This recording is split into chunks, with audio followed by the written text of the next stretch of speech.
The National Weather Service has issued Severe Thunderstorm Watch number 69, effective until 9 p.m. This watch includes the following county, District of Columbia, and the following counties, in Maryland, Anne Arundel, Baltimore, Calvert, Carroll, Harford, Howard, Kent, Montgomery, Prince George's, Queen Anne's, and Talbot, and the Maryland Independent City of Baltimore, and the following, Chesapeake Bay north of Pools Island, Maryland, Chesapeake Bay from Pools Island to Sandy Point, Maryland, Chesapeake Bay from Sandy Point to North Beach, Maryland, Chesapeake Bay from North Beach to Drum Point, Maryland, Patapsco River, Chester River, Eastern Bay, Choptank River, and Pawtuxet River.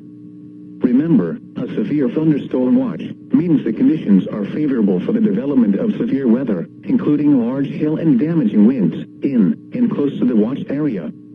While severe weather may not be imminent, persons should remain alert for rapidly changing weather conditions and listen for later statements and possible warnings.